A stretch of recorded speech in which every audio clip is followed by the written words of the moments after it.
It's evening, well, dusk nearly.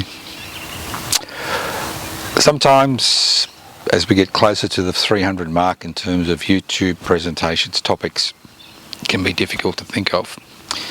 So I thought today, or this evening I should say, we'd discuss the concept of being human. I mean, we always hear the phrase, we're all human, aren't we? Question mark. Now this is my 49th year as a doctor, and in my time I've opened up enough people to know that irrespective of their cultural background, the language they speak, their religious beliefs, their political opinions, that ultimately, apart from some minor variations, most people have two kidneys, a liver, a pancreas, a heart, a brain, two legs, two arms. Obviously there are exceptions to the rule. Evolution is a haphazard process, and those of you who are familiar with evolutionary history will know that before Cro-Magnon, which is our type of human being, dominated the planet, there's over 8 billion of us now, there are over 50 different types of humans which evolved and then died out.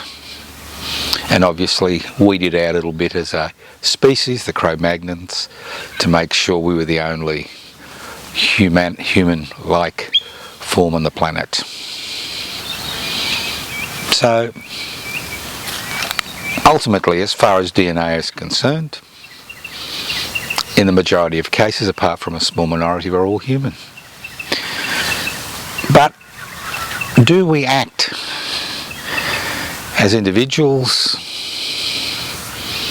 or society, communities, sovereign nation states, or even a global citizen? Do we act as if we're all humans? Well, obviously we don't. A little line under the television news says another 100 Palestinians have been killed in Israeli airstrikes. Shrug your shoulders, go on. Mr. Trump, ear is grazed by a bullet. World news. Extraordinary. World news.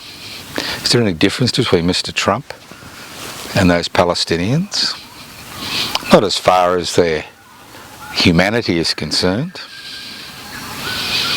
But what is different is how we treat people.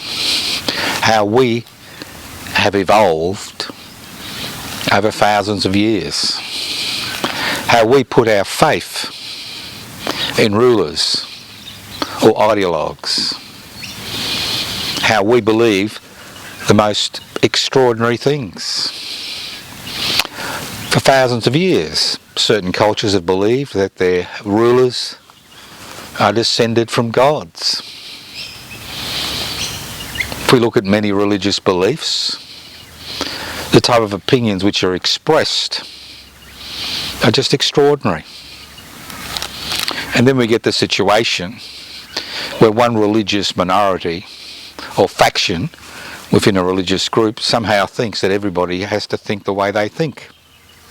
And if they don't think in that fashion, well, they need to be exterminated or converted. We've been dealing with this for thousands of years. Gods have come and gone. There have been thousands of gods in human history as we try to grapple with questions about our existence. Where it all began, where we came from, what's the purpose of life? I mean, these are questions which everybody asks because we're human. These are questions where there are no answers. There are belief systems, but no answers. So what have we done as a species? What have we done? Well, the first thing we've done with the climate emergency is actually destroy soil for the very planet which gives us sustenance, which gives us life. People ask me, what is the meaning of life? The meaning of life is a 7-letter word, compost. Generation after generation of species, interlinked. Insects, humans, plants, moss, fungi, fish, interlinked. And we now, as the dominant species, have been able to create a situation where the very essence of our existence becomes an issue. Maybe in the past there are issues regarding survival because of a lack of food, or survival because of conflict with a neighbouring group, or survival through colonisation. But there was no questions about survival of humanity on planet Earth. But now, because of the type of structures we have created, the type of structures we follow, our very existence, not just our existence, but the existence of every living species on the planet is at risk. Now, the planet doesn't care. Nature doesn't care. There are consequences in nature, no morals, no ethics, no ideology. And unfortunately, we have created societies that, in many ways, parallel nature in terms of our ability to interact, our ability to survive. How extraordinary is it that we put our faith in rulers, whether they're elected or self-appointed, hereditary or religious icons. How extraordinary that we think that somehow, if we sacrifice our lives and follow a particular ideology, political system, religion, that somehow there will be meaning in life. Because although we're all humans, we're not equal. Inequalities in power and wealth.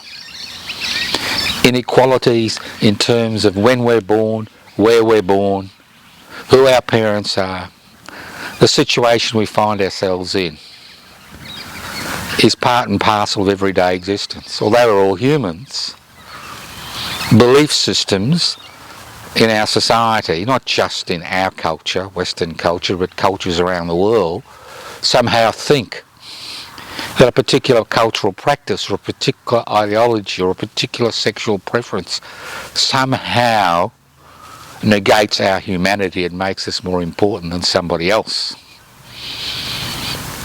So the issue we face today is a fundamental issue we have faced since time immemorial.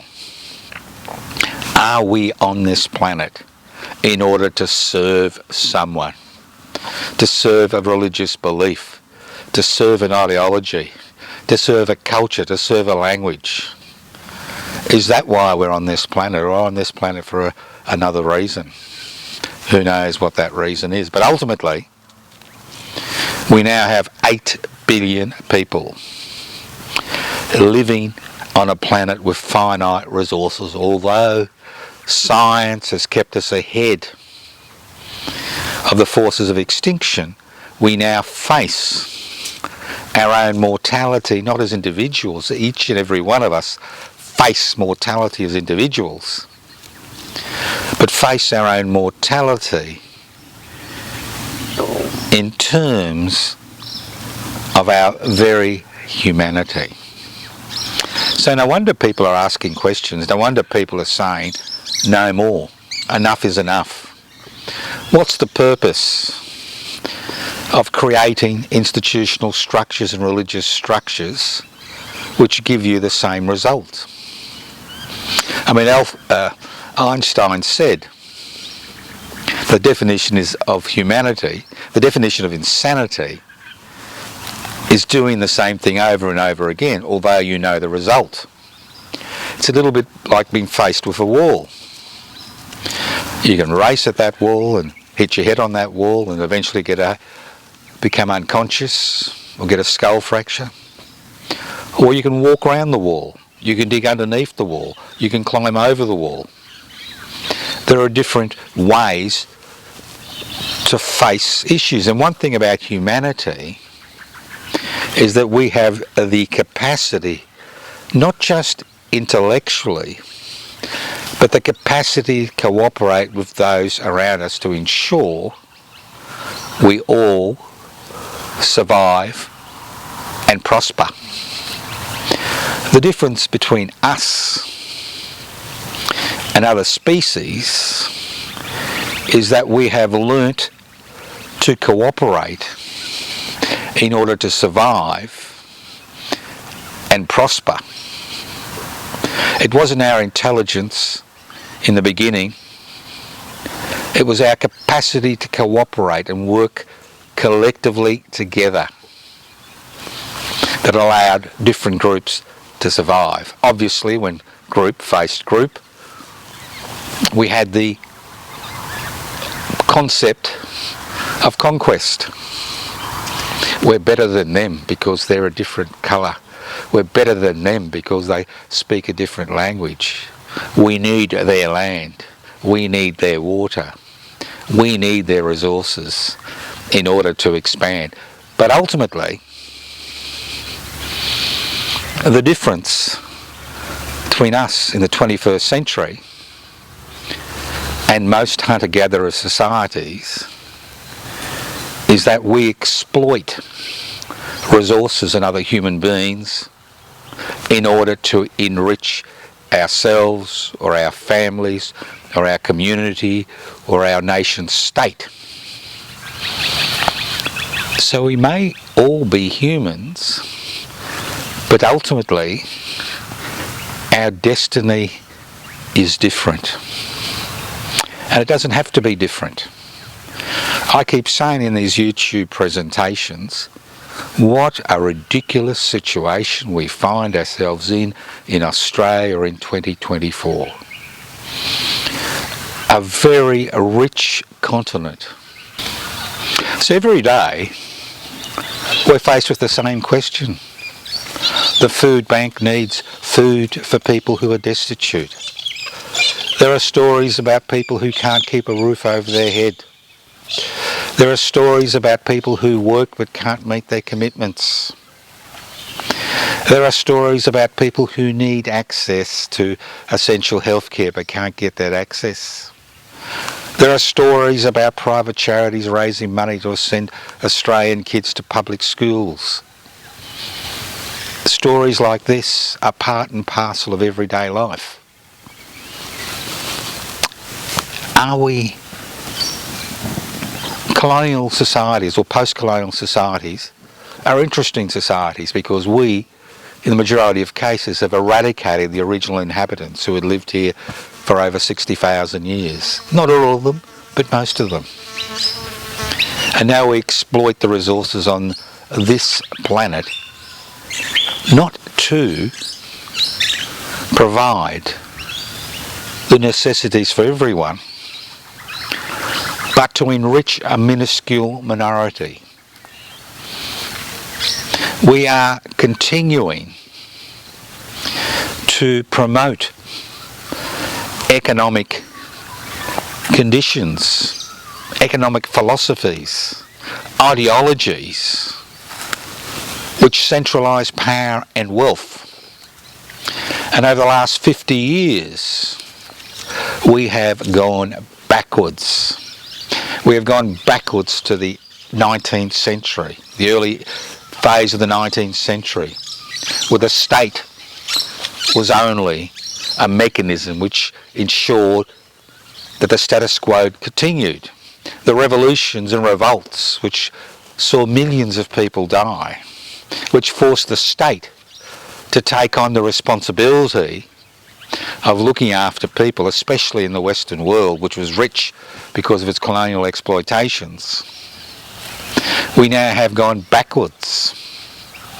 where the state is becoming a mechanism of control, where the essential services which were won through struggle have been forgotten. All of us are addicted to our superannuation, those of us who work, addicted to your superannuation, which is invested to a significant degree, 50% in stock markets around the world. And somehow we think that when we retire we're going to live a good life. The reality is we need to live a good life now, not when we retire. So we have accepted deregulation, the removal of rules which protect people. We have accepted privatisation, removing essential public infrastructure to increase profits for a minority. We've accepted globalisation, exporting jobs to countries around the world where labour costs are minuscule. We have accepted corporatisation. Walk into any shopping mall and you'll see the same brands over and over and over again. And what has this brought us? It has divided us. It has destroyed our humanity. It has made us cogs in a machine that has no interest in the individual. We have been reduced to economic units whose major function is to provide profits for a shrinking minority, while we fight amongst each other for the crumbs which are brushed off the corporate table, believing that somebody with a different religion or no religion, somebody with a different sexuality, or somebody for a different colour, a different culture, or a different language is the problem. And if we resolve that issue, there will be no problems. The fact is, the problem is the inequalities that we have allowed to grow in this country and around the world. The problem is the fact that we have accepted inequality as a fundamental aspect of human existence. The problem is that we've accepted an ideology which is based on the creation of ever-increasing profits, irrespective of the human, social and environmental cost, to such a degree that our very existence as a species is now a question. And we now find ourselves in a situation where we are not even able to address that issue because we are addicted to create ever-increasing profits for a shrinking minority. So think about it. We are human.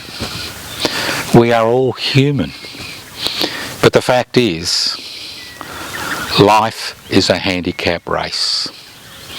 Some people start a 100-metre race a kilometre behind the starting lines. Others start 5 metres from the finishing line. And until we address this issue, especially in this country which is so rich, we will never overcome the issues that divide us, which pauperise us, and which make us little more than wage slaves.